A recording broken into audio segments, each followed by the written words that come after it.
Hi, welcome to the podcast. My name is Jeff and I'm your host. And our guest today is Calev Myers.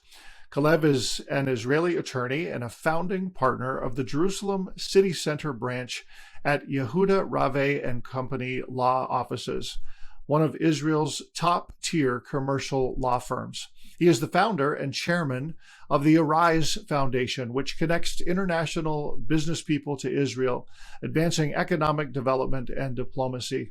Calev is chairman of the Anti-BDS Commission of the Israel Federation of Binational Chambers of Commerce, and he founded and led the Jerusalem Institute of Justice for 15 years, an exceptional organization that we help and support, which advocates for freedom of religion, human rights, and civil justice for Israelis and Palestinians alike. Calev, welcome to the podcast today. Thank you very much. It's wonderful to be with you, Jeff. Well, thank you so much for taking the time to be with us today. And we want to talk today a little bit about, first of all, the Arise Foundation. What is it? What do you do? What inspired you to get this going in the first place? Yeah, I'm probably not your first guest that's referred to a campaign called BDS. It's an insidious campaign which, calls to boycott Israel, boycott, divest, and sanction Israel. And they purport to be pro-Palestinian, whereas they're anti-Semitic, anti-Palestinian, and anti-peace. They're anti-Semitic because they only boycott Jewish Israeli professors and not Arab Israeli professors on campuses. They only boycott Jewish-owned Israeli companies and not Arab-owned Israeli companies. And what they say is until Israel allows the 6 million fourth generation descendants of Palestinian refugees from 1948 to come into Israel, receive citizenship, which would mean that we have a Muslim majority, Jewish state would cease to exist. That's it. Until that happens, then we should boycott the companies, the professors, have no dialogue whatsoever. And so it's anti-peace. It's also anti-Palestinian because there are 100,000 Palestinians from the West Bank, particularly, and now Gaza as well, that are gainfully employed in Israel. And each of those salaries puts food on the table on average for 10 people because of the, intergenerational cohabitation and grandparents living with parents living with children in the Palestinian Authority. So in simple numbers, if there's 1.5 million Palestinians in the West Bank, 2/3 of them are completely dependent on Israeli jobs. So when you're boycotting Israeli companies, especially the Israeli companies in the West Bank, Palestinians are losing their jobs. And this is what happened in the two cases of factories that actually shut down from the West Bank. One is SodaStream, which is a very well-known company, and then Bagel. And what happened in each of those cases was the factory moved from a business district in the West Bank across the Green Line into Israeli proper. Hundreds of Palestinians lost their jobs, and all those jobs were given to Jewish Israelis. So what are we trying to do here? This is actually happening, And so anyway, that campaign really bothers me as somebody who loves Israelis and Palestinians. Added to that is the fact that my great-grandfather was from a city in Germany called Darmstadt, which was the first city that was boycotted by the Third Reich in Nazi Germany. And, to me, 80-some odd years later, voices calling again to boycott Jewish businesses anywhere in the world is completely unacceptable to me. And so what can we do about that? So Arise kind of answers the question of what can we do about that. And I as a lawyer, you mentioned the fact that I'm a partner in one of Israel's law firms. I've been connected. I have many clients around the world that are evangelical Christians doing business in Israel. Probably a lot of the followers of your program.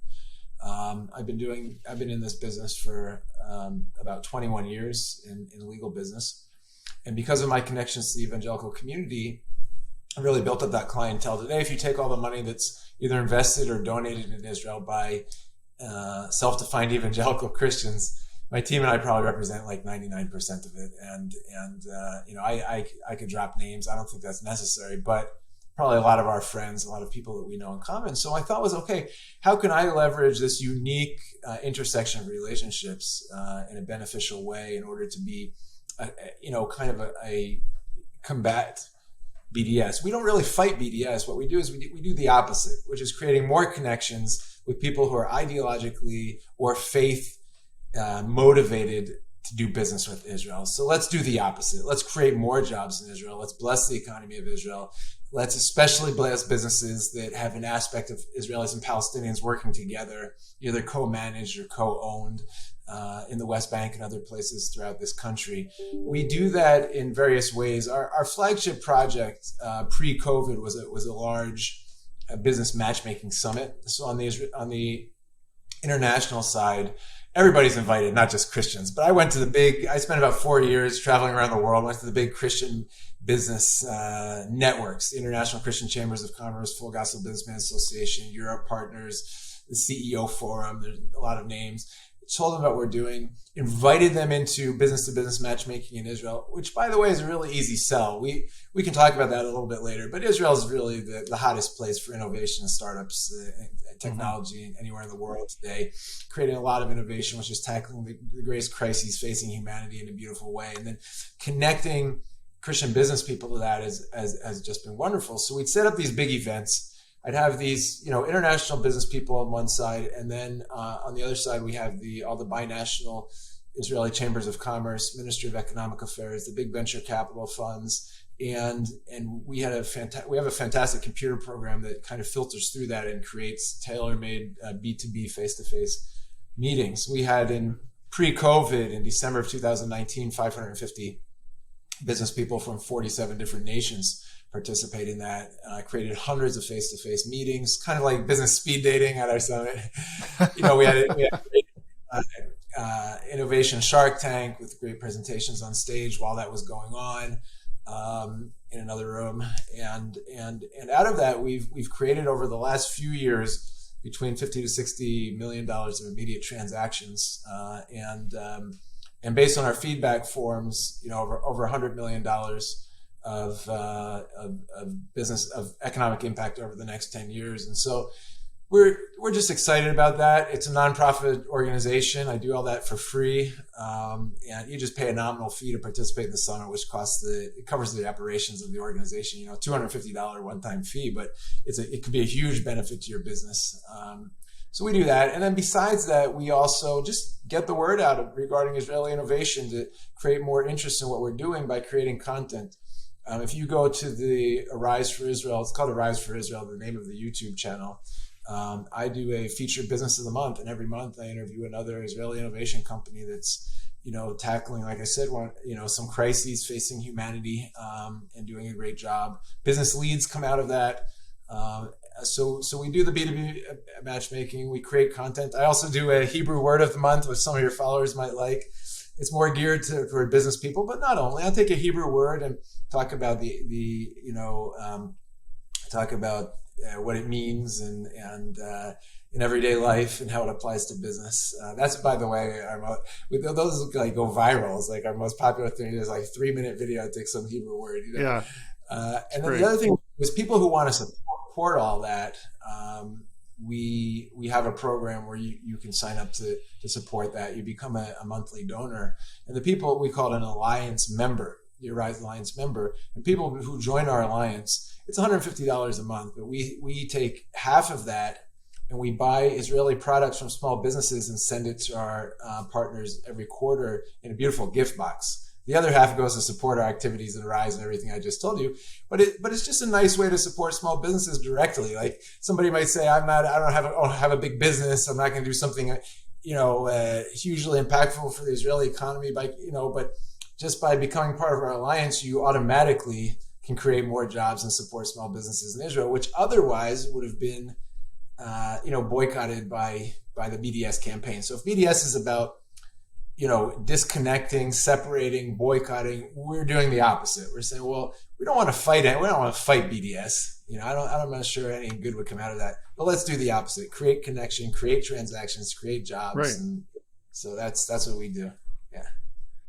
Amazing. Now, did you say, I might have missed it, but did you say what Arise means? What it stands for? Yes, and maybe you're asking that because it's all capitalized. It is an acronym for the Alliance to Reinforce Israel's Security and Economy, which is a pretty heady word. That's Yeah, why. no, it's good. That's why. Yeah, that's what it is. Yeah. And is there any underlying sort of Hebraic meaning in there at all, or? Thank you for asking that. There actually is, because it's the first word of a beautiful scripture in Isaiah 60. Kumi ori ki ba orech ukvod Adonai aleich zarach.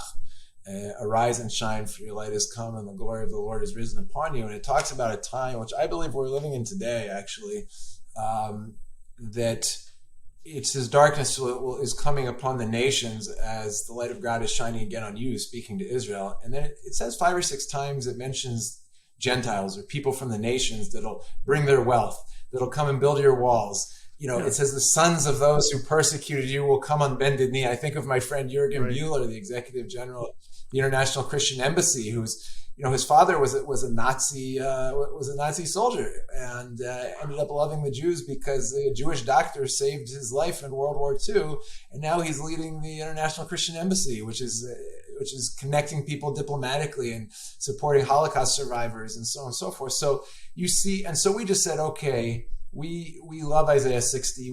Our organization wants to be a bridge between those, call them the righteous of the nations, or the Gentiles out there who love Israel, want to do something to bring their wealth or support the economy and so on and so forth. And but the nice thing is we're not looking for just handouts. We're trying to make business connections, right? And so it's always there's always a reciprocal blessing because you're in nonprofit work, which I'm no problem with nonprofit work, but you have a donor and a recipient and kind of a patron and somebody and a needy person. But business is like this really even playing field that creates the relationship at a deeper level, because both people, profit from the relationship.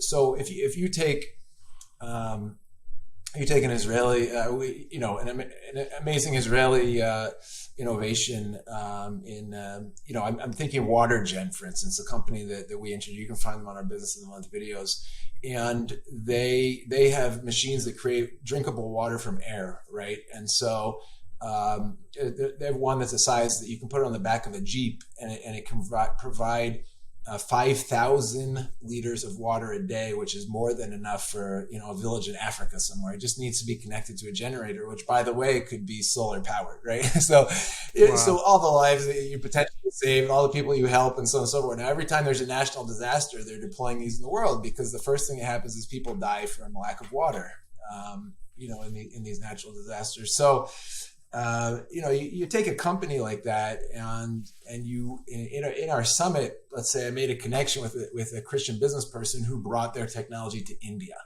And what do you have? You have an amazing Israeli company. You're creating more business for them, which is a great balance to BDS, right? And then you're blessing the people in India through a Christian business person, which helps, which gives them more impact in their society. And so it's a win-win-win-win-win, and of course the end user, you might be saving their life or helping them in a very profound way. So so that's where it comes from. Kumi ori, arise and shine. Amazing. That is genius. And I love all of those interconnections and the way that it's sort of mutually beneficial. I think that's incredible. Now, I want to talk to you a little bit. I know that you've got some insight into this area about the Abraham Accords. This is something amazing that happened in the last few years. And I don't know that everybody watching, listening knows kind of all of the ins and outs of what really occurred. Why are these so important? If I was to say, Jeff, 10 years ago, the Israeli-Arab conflict is the longest and most difficult conflict in modern history, that is at the base, or kind of the mother of all conflicts throughout the world, and you think about planes flying into buildings in New York in 2001 and so on. So a lot of that, I don't think that had anything to do with the Israeli-Palestinian or Israeli-Arab conflict, by the way, but many people claimed it did, and today, the fact that I can tell you with a straight face, completely honestly, that there is no longer an Israeli-Arab conflict, it's amazing. And that just that Absolutely. fact, I think we need to think about that for a second, let that sink in. Now, is there still an Israeli-Palestinian conflict? Yes. But the Arab, what we would traditionally say the Arab League, so if you're talking about Egypt, Jordan, now the Arab Gulf states, the UAE, Bahrain, now even Saudi Arabia is taking steps towards Israel, which, some would say that when they join the Abraham Accords, that'll be the mother of all peace accords, right? But all these countries want relationship with Israel today, and so it's a seismic shift. And even so, I didn't mention Morocco and Sudan as well, by the way, but since the signing of the Abraham Accords, Israel's trade with Jordan has tripled. This is our neighbor, wow. Jordan, that we've had peace with since the 90s, but it was kind of a cold peace because Jordan kind of got in line. Okay, we're not going to be fighting Israel. We're not at war with Israel anymore, but we also kind of pull the line of the Arab League and what the other countries are thinking. So it's not going to be like full trade and so on and so forth. So this has opened up doors not only with these countries, and with these countries, I mean, there are 70 flights a month going back and forth from Israel and the United Arab Emirates already, carrying business people and tourists and so on and so forth, creating commerce and it's absolutely amazing. Saudi Arabia today is where the United Arab Emirates was 5 years ago, in the sense that, our former prime minister and president Shimon Peres said that politicians make problems and business people find solutions, right? It's one of the reasons that I really believe in what we're doing in Arise. But the business community was out in front of the diplomatic and the government community by several years. And government comes when it sees that happening. So, okay, how can we do more of this? This is great. This is great. Every leader of every state wants more security and more economic prosperity for their people. And now the business is taking place, kind of the diplomatic community then catches up. And the same thing's happening with Saudi Arabia now. There's already business starting to take place through proxies. It might be through proxies in Great Britain or other places around the world, but in investment proxies and business proxies. And I believe that we're moving in the right direction. I think we'll also have a peace agreement with them soon. And so, if you wow. just 10 years ago, you couldn't believe, that this would be the case. And I shouldn't get political, but the last administration in the United States made some very bold and courageous steps. And that really changed everything here in the Middle East for us in an amazing way. So, yeah. Yeah. Well, listen, I think all of the things that you just said, and the fact that this is such a huge contributing factor to potential peace in the Middle East, and such a huge story. Why is it, do you think, that we have not heard as much about this in the media as we maybe should? I mean, this is like the $1 billion question or whatever. There's no question that there's a lot of bias in international media towards Israel. I think one of the reasons for that is that we're one of the only countries in the Middle East with 100% clear and free freedom of press and freedom of expression. Israel has the second largest Peace Corps after the United States in the world. Okay. I'm sorry.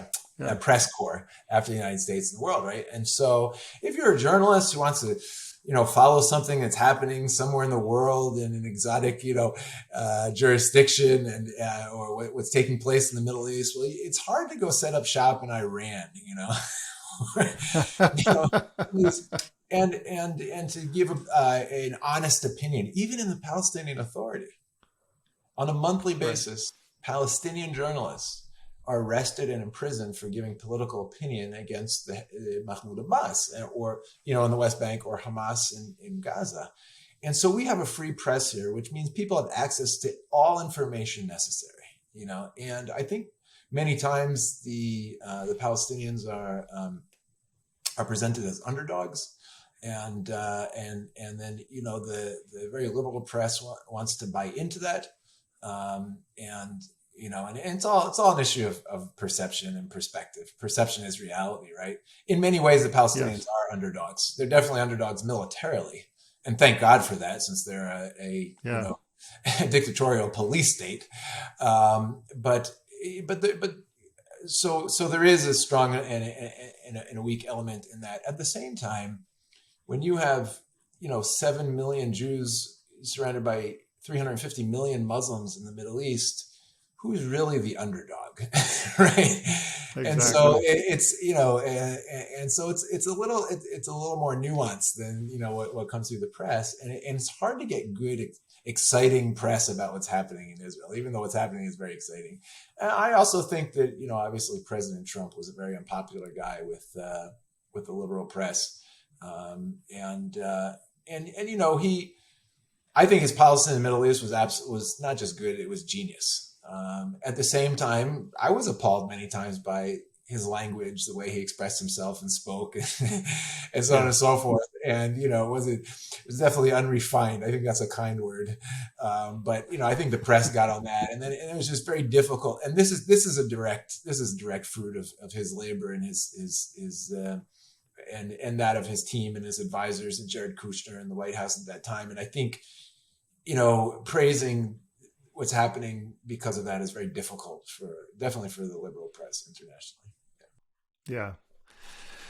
Well, you have articulated it extremely well. From my sort of layman's perspective, I often feel like the media is one of the largest obstructions to peace in the Middle East, oftentimes, and it's very frustrating. Certainly, sitting here in North America and listening to all of the spin that happens and the way that headlines are worded and all of those kind of things really does. It's disheartening. It's disheartening for someone who appreciates and loves the Jewish people and wants to support, Israel. Understand that Israel doesn't do everything absolutely right, politically as a nation, but man, they sure do fall on the moral side more often than not. And I just anyway, it is a frustration. I also don't want to get too political because that's not good for us either. But It is very frustrating. I think we can speak frankly about certain issues because the same liberal press, which celebrated across the world for a month, the Pride Month and the LGBT rights and so on and so forth. Yeah. Where else in the Middle East does the LGBT community have civil rights except for Israel? And so what do you like? What's your end game? It feels very hypocritical to me. At the end of the day, when so we want to strengthen the Palestinian Authority, at the cost of Israel's interests, when it's Hamas is a fundamental religious theocracy, basically, the militant religious theocracy, which is the worst combination you can ever think of. I mean, forget about LGBT, right? People get killed selling land to Christians or Jews. I mean, it's and then the West Bank is all the same policy, but it's just it's more of a corrupt, secular, dictatorial police state. Where I can't tell you. There's a whole community, LGBT community of thousands of Palestinians that have illegally escaped the Palestinian Authority to be basically receive asylum in Tel Aviv because they'll be persecuted if not arrested and tortured and killed in the Palestinian Authority. Yeah. So I was saying there's a disconnect there, very very incoherent with who embrace, let's say, liberal policies and liberal values on one hand, and then somehow feel like they have to attack Israel. So. Yeah. And don't even get me started on the United Nations. But anyhow, the Human Wrongs Council of the United Nations. Listen, let's talk a little bit about Israel's biblical calling or mandate to be a light to the nations. How do you think they're fulfilling that today? How are Israelis doing that? The reason that your question is such a good question, I think, is that the Hebrew prophets were eerily accurate in their predictions.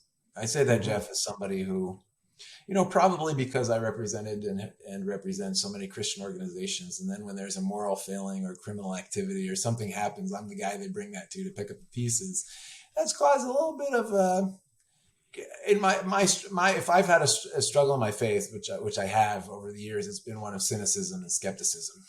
So people who embrace the Bible don't always live a perfect life, and you can always talk yourself out of your cynicism by saying, well, everybody's saved by grace and God's love is unconditional and so on and so forth. But still, it really makes you kind of stand back, scratch your head, and wonder what's really going on here. The thing that has helped me through all those seasons in my life of skepticism has been stepping outside my front door every day and seeing an illogical, unreasonable miracle of biblical proportions that was predicted extremely accurately by the Hebrew prophets. And I could give you 100 examples of that, but it's just, I have no other way to even understand the reality of Israel and what we're doing over here, right? 4 million people having immigrated from 90 different countries in a very short amount of time. And somehow, with nothing more on their back than maybe their, Holocaust pajamas, or,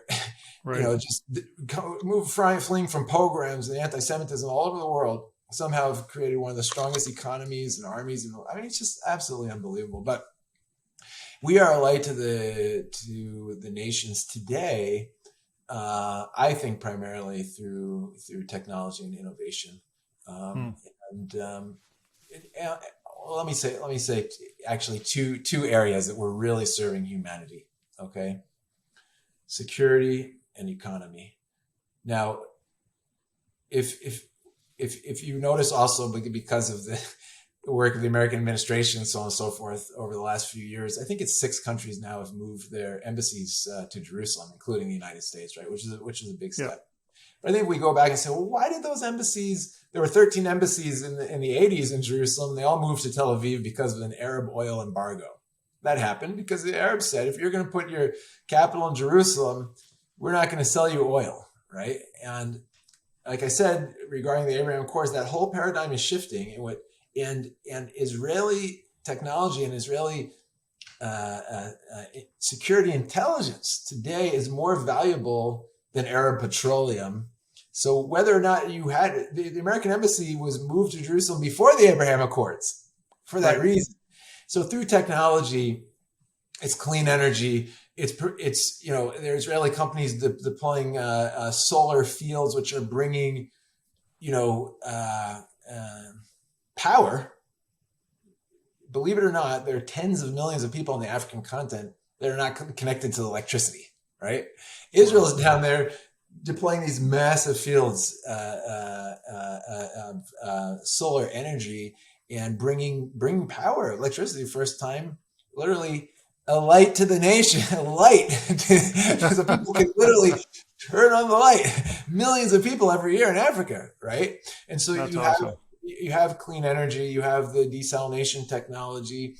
Like water gen, like I said, is actually creating water out of air. You have drip irrigation, which has completely transformed, the way people grow agriculture, especially in very arid areas. For those of you who don't understand what that was, there's a kibbutznik about 30 years ago walking past this line of trees in a desert area, and he noticed one of them was twice as high as the other ones, and so he looked and was like, what's going on? And then he noticed a dripping pipe underneath it. He thought to himself, wow, we could really do well if we make intentionally dripping pipes. And the whole idea, he created a company called Netafim, which is now sold a few years ago to a Mexican company for $5 billion, right? But it's bringing agriculture around the world. And not to mention things that are just making our life more convenient, from WhatsApp to Waze, a navigation system. These are all Israeli technologies. So making life better. There's this term which you would probably know called tikkun olam, which means fixing the world, which sees it's a Hebrew concept of seeing our position as human beings. Our responsibility is to make our world better, and Israel is really, I think it's leading the world in tikkun olam type innovation. And then in the security, our intelligence services, which I think are the best in the world, and are providing intelligence to governments around the world to prevent terrorism, including in Muslim majority countries like Turkey, on an ongoing basis, providing intelligence, preventing people from being killed or injured on every continent around the world. And the reason that that's part of being a light to the world is because Israel has such an emphasis on the value of life and preserving life and doing everything we can to preserve innocent life and to prevent terror around the world. I think that's a statement in and of itself, and so I would say those two areas in the economy and security. Well, that's very, very informative, and appreciate your take and your insight on those things. Do you have time? I want to ask a couple questions to kind of wrap this up in a minute, but do you have time to tell us a little bit more of the story of your grandfather that lived in Germany and experienced, one of those very first boycotts? What do you know about that story? So the Myers brothers at that time, it was my great grandfather's father, Louis.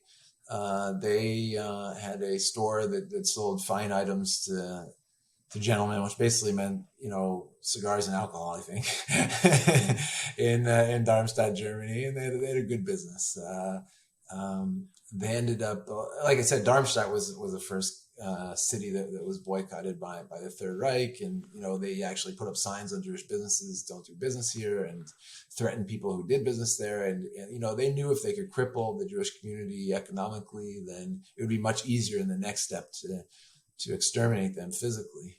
The Myers family ended up moving over to the United States. I don't know if we have any viewers or listeners from the Midwest who might remember the Myers Brothers department stores. One of the first department stores created back in the 1800s in the United States.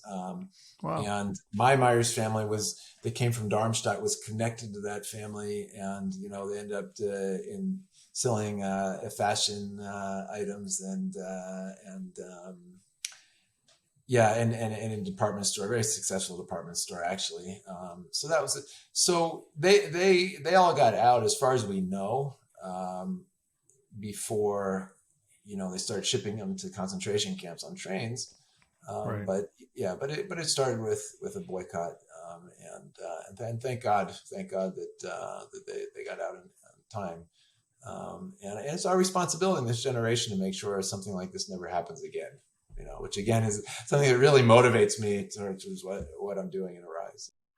Yeah. Well, this BDS strategy feels like it was, birthed way back then. And how offensive is it that they would pick up on that and, bring it back into play? That's true. Actually, you're absolutely right. The Mufti of Jerusalem at that time went and he met with Hitler. And he called to boycott Jewish businesses in what was called Palestine at that time in the mid-1930s. As World War II was raging, he took the side of the Nazis, of course. And so this isn't a new phenomena. The fact that it's being embraced by Western academic institutions is very troubling. And also some churches, by the way, that bought into this. The Presbyterian Church, the Church of Scotland, certain divisions of the Methodist Church. Kind of big, kind of mainline churches. You think, what in the world? And who is informing them of what's happening over here? I firmly believe that if you embrace the concept that every human being is created in the image of their Maker, which every Christian should, right? That's kind of very fundamental to the idea. Absolutely.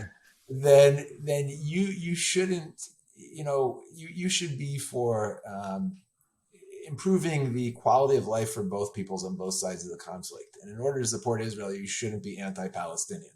And in order to support the Palestinians, you should not be anti-Israeli. So don't buy into any campaign which is boycotting or belittling or trying to intentionally hurt one side or the other. What if we invest in programs that create prosperity for both Palestinians and Israelis, right? I mean, I think that's really the biblical mandate there. Yeah. That seems like a brilliant idea to me. I've always, said to people, look, you don't have to be anti-Palestinian to be pro-Israeli. You can be pro-Palestinian and pro-Israeli. Right. Just be anti-evil, anti-terrorism. Those are the things that we have to sort of work through in our minds. Yeah. I want to say, just as an Israeli, I don't know how many Israelis you interview here, probably a lot of them, but my best friend from law school, Jeff, his name is Muhammad Naamne, and he's from a wonderful Muslim family in Nazareth. His grandfather was the first Arab judge in Israel back in the 1950s. He was a district judge, which is our first appellate level. Muhammad, my friend, who's his grandson, now is the head of the whole northern division for the Israeli Bar Association. And he's one of two representatives of the Bar Association that sits on a 9-person committee which appoints all the judges in Israel. So our judges are not appointed by election like in the United States. I don't know how it is in Canada, but they just appointed over 200 judges, including 2 or 3 new Supreme Court justices. So my friend Muhammad completely integrated into Israeli society. When we were in law school, he wrote a thesis explaining why terrorism is actually against Islam, and he's very moderate. He wants peace and peaceful coexistence. A lovely man. In his law firm in Nazareth, they have 3 partners: the Muslim partner, a Christian Arab partner, and a Jewish partner, actually, together. But when I visit his firm, he says, "But in my firm, the Muslims are the majority." We laugh about it and so on and so forth. But I just wanted to give you a little picture of my life, and how much I love my friend Muhammad, and how we lived together over here. And he's literally one of my best friends, and yeah. That can be the picture that is experienced by many people in Israel if we would invest more in creating connection and relationship, and not let's boycott one side or the other. It's terrible. It's absolutely terrible. Yeah, it's a beautiful picture, and thank you for sharing that. You alluded to some churches, Christian organizations now that are sort of falling on the side of BDS. I want you to just tell anybody who's watching, listening, how can Bible-believing Christians and how should we be responding to this anti-Israel and anti-Semitic agendas that are all around us?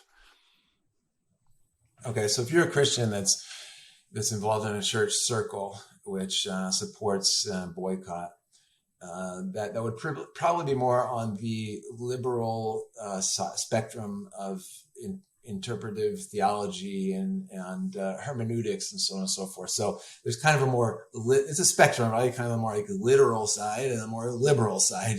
Nobody's 100% literist of the scriptures. I don't know anybody who's stoning people for adultery or doing animal sacrifices today. You know what I mean? So we all have our interpretive perspective of the scriptures. However, there's on the very liberal spectrum, it's like everything is allegory, and then there is no significance to the biblical, restoration of the Jewish people in the land of Israel. It just kind of happened. It came out of this conflict, and and the Palestinians got the bad end of that deal, and so let's try to support them, and so on and so forth. And they buy into an agenda.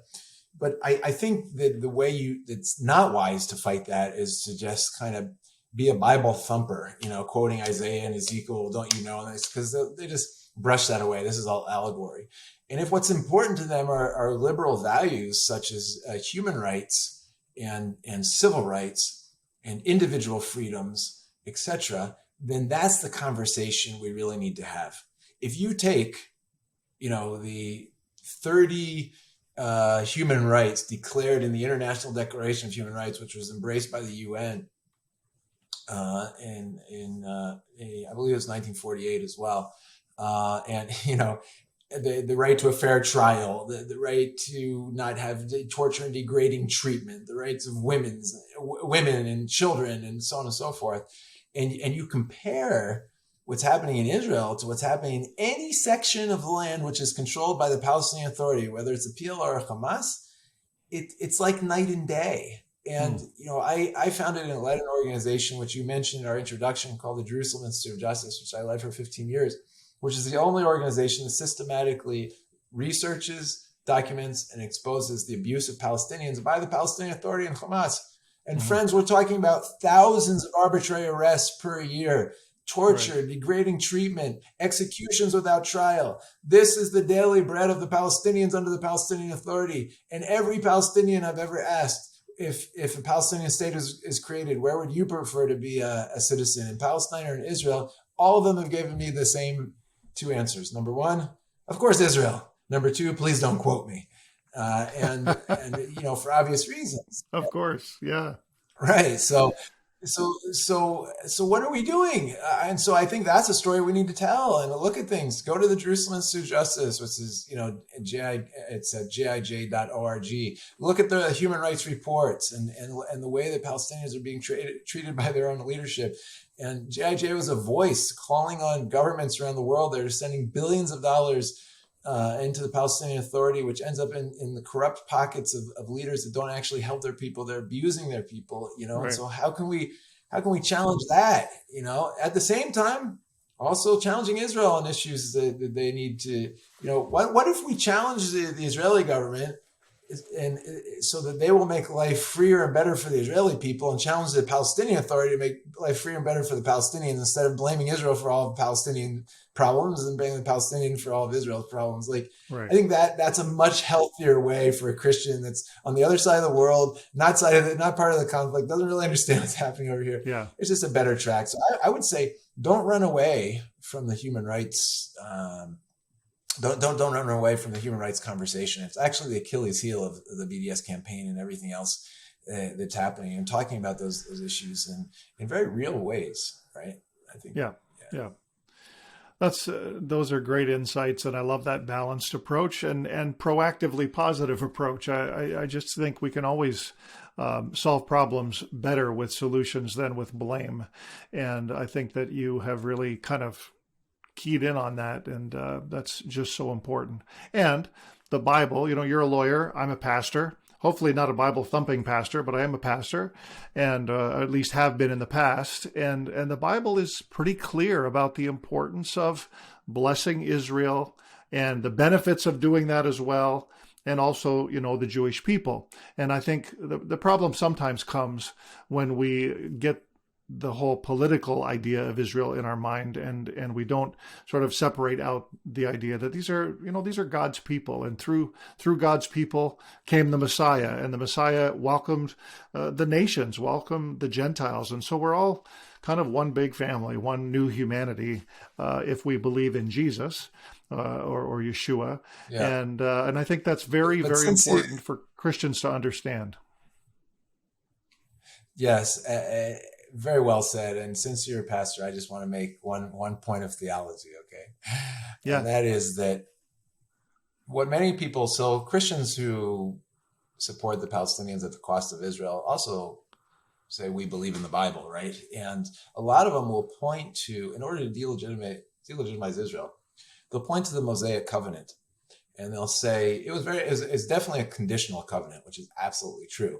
If you obey these laws, you will stay and inhabit the land. And, I'm paraphrasing a few chapters at the end of Deuteronomy. If you disobey the laws, you will get kicked out of the land and be hounded to the ends of the earth. And all that actually happened to Israel, literally. That's why I said earlier that the Hebrew prophets were eerily accurate in their predictions. Now, the interesting thing is that Ezekiel 36 and 37, which I think we're really living today, it says 3 times in Ezekiel 36, I'm not doing this for your sake. I'm going to gather you back in your sin. So this time it's not conditional. When I'm going to take you from the nations, bring you back, plant you on the hills of Judah, and then I'm going to take out your heart of stone and replace it with a heart of flesh. It talks about physical regathering followed by spiritual revival, but in the context of this is not for your sake, this is for my name's sake. In other words, because I promised that I would bless you and promise that you would inherit the land, even though you failed, even though you were punished, even though you were hounded to the ends of the earth, a day is coming where I will make you a trophy of my grace and mercy. Israel is not here because we're better than the Palestinians. It's not here because we have such a repentant heart. It's not here because we do everything right and we have some kind of right to be here. We don't have a right to be here. We are a trophy of God's grace and mercy. And I think you can love Israel and you can bless Israel, but you can also understand that. And we should all celebrate that, and because awesome. Who that's listening to this or viewing this podcast or this video can say, I don't need God's grace and mercy. That might be nice for Israel, but if I do everything perfectly,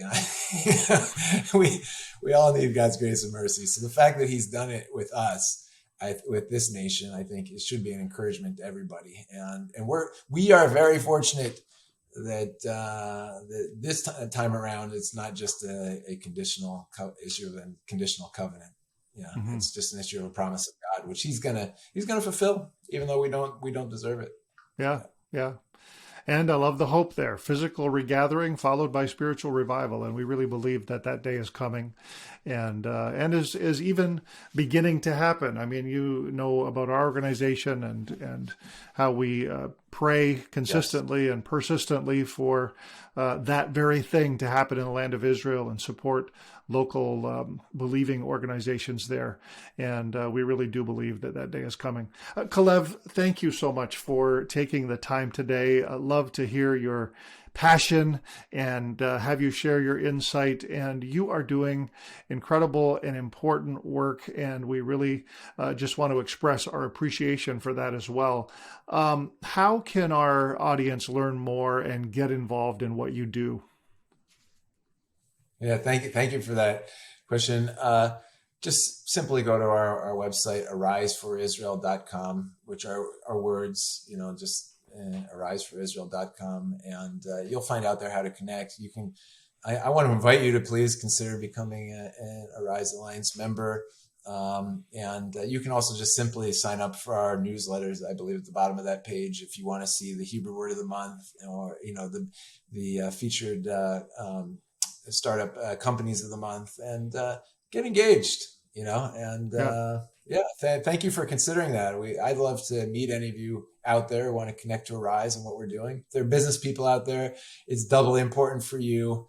I'd love to see how we can connect your business into Israel in some way. I think it'll really just breathe a new type of life into your business and what you're doing, kind of connecting to this story that's so much bigger and greater than us in a unique way. So I'd love to, be a bridge or be a connector, help you in some way do that. Yeah. Well, that's great. And I would encourage you, if you're listening, you're watching, please go and learn more about Arise and Google Calev. There's lots of great interviews that he's done over the many years, and lots of good material out there.